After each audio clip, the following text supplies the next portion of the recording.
जय श्री राम। पंजाब के मोहाली में गुरुवार को एक जगह पर पैसों की बारिश हुई।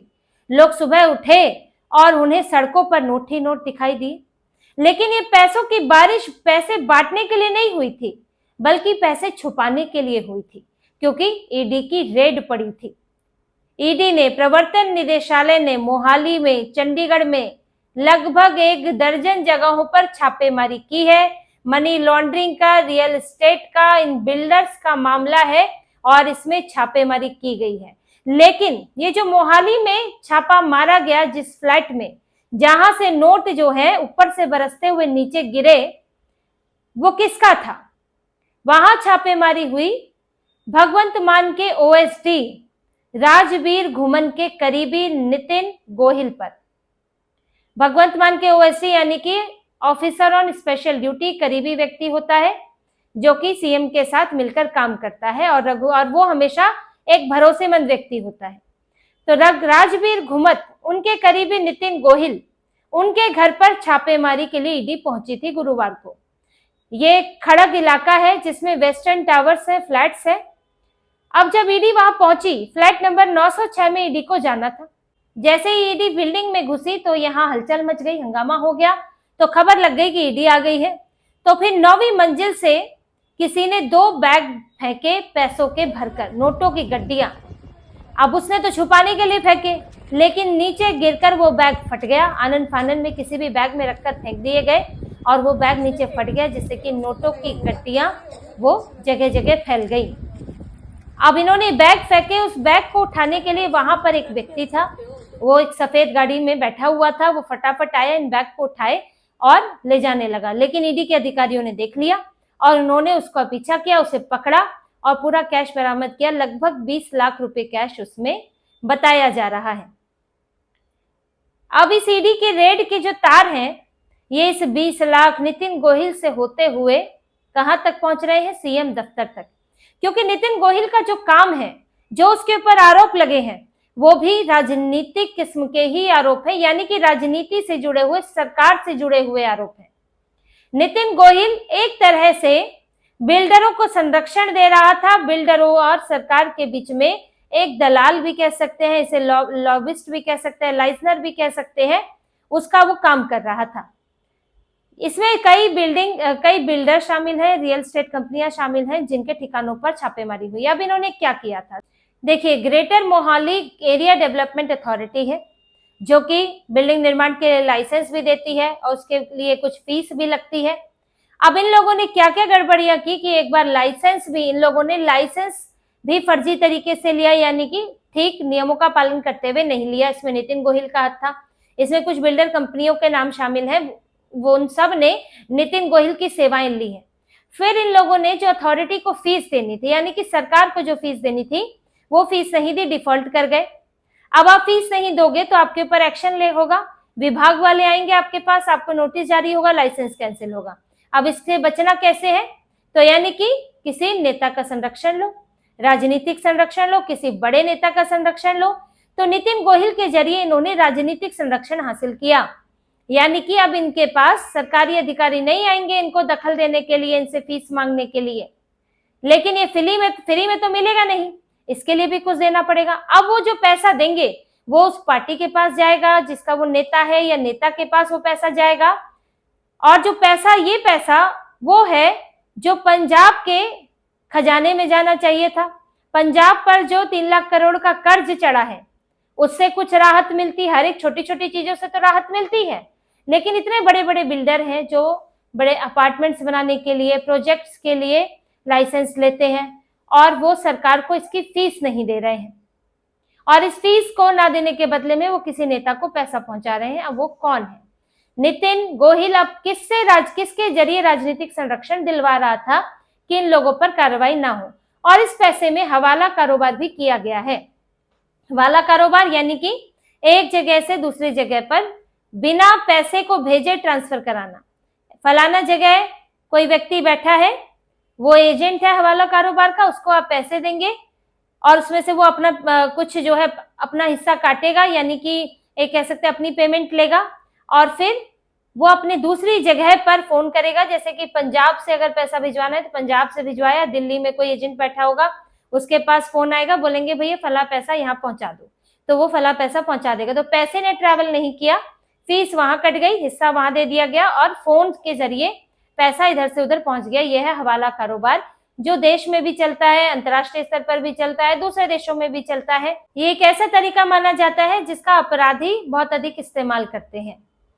अब ये मनी लॉन्ड्रिंग का मामला तो है ही, साथ ही इसमें अब ये भी जुड़ गया है कि राजनीतिक तौर पर कौन शामिल था और उसको पैसा मिला है, किसको पैसा मिला है। अब इसी सब की छापेमारी हो रही है, इसमें लोग पकड़े जाएंगे तो वो इसकी पोल खोलेंगे। अब नितिन गोहिल जब हाथ में आएगा, अभी वो हाथ में आया नहीं है, नितिन गोहिल जब मिलेगा तो वो ये बताएगा कि आखिर उसने इन बिल्डर्स का संपर्क किनसे करवाया, कौन था। ये तक कहा जा रहा है, रिपोर्ट्स है ऐसी, इसकी कोई पुष्टि नहीं है कि सीएमओ की तरफ से ये एक संपर्क अधिकारी के तौर पर भी काम कर रहा था। अब ये अपनी स्वतः कैपेसिटी में कर रहा था या फिर इसको किसी ने जिम्मेदारी दी थी या फिर ये खुद ही बना हुआ फिरता था, ये नहीं जानते, या फिर छुपे तौर पर जिम्मेदारी दी गई थी। लेकिन इसके तार जो हैं वो सीएमओ से जुड़ गए हैं, यानी कि भगवंत मान के दफ्तर से जुड़ गए हैं। और देखिए, कोई भी अब सीएम सीधे सीधे तो कहीं बात करते नहीं है, ये तो कहीं नहीं होता है। कोई भी बड़ा नेता सीधे सीधे बात नहीं करता है, जो भी गलत काम में शामिल होगा। ऐसा नहीं कि हर बड़ा नेता इसमें शामिल है, लेकिन यहाँ पर निचले स्तर पे प्यादे इस्तेमाल किए जाते हैं, लेयर्स होती हैं। जैसे कि शराब घोटाले में ऐसा तो है नहीं कि अरविंद केजरीवाल ने सीधे सीधे बात की। ये जरूर है कि जो साउथ लॉबी है, ये शराब कंपनियों की साउथ लॉबी है, वहां से एक व्यक्ति जरूर मिलने आया था केजरीवाल को सीधे, लेकिन उसे डायरेक्ट तो कुछ नहीं कहा गया। यहाँ बात होती है जो इनके अपने नीचे, एक तरह से कह सकते हैं कि असिस्टेंट कह लो या फिर लॉबी करने वाले कह लो, दलाल कह लो, ये लोग बात करते हैं।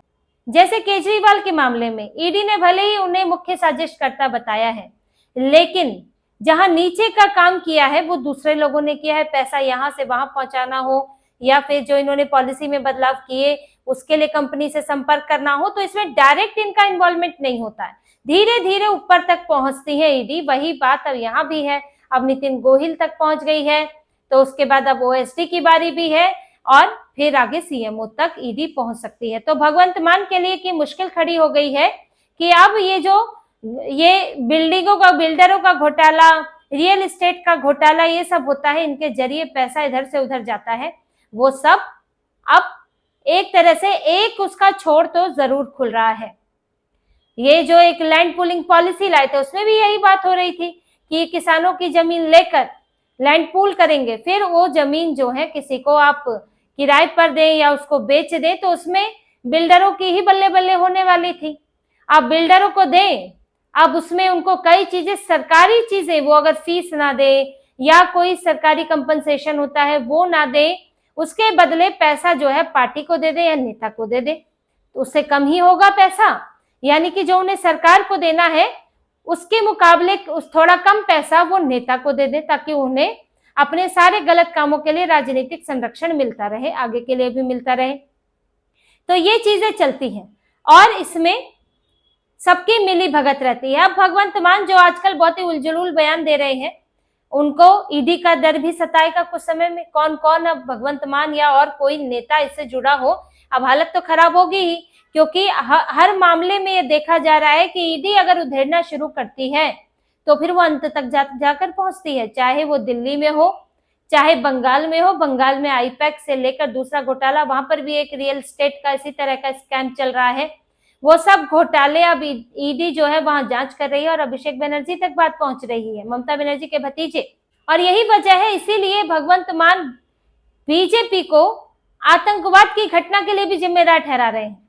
अरविंद केजरीवाल ममता बनर्जी का सपोर्ट कर रहे हैं बीजेपी के खिलाफ। आखिर उधर उनसे क्या मतलब, डीएमके का सपोर्ट करने का क्या मतलब?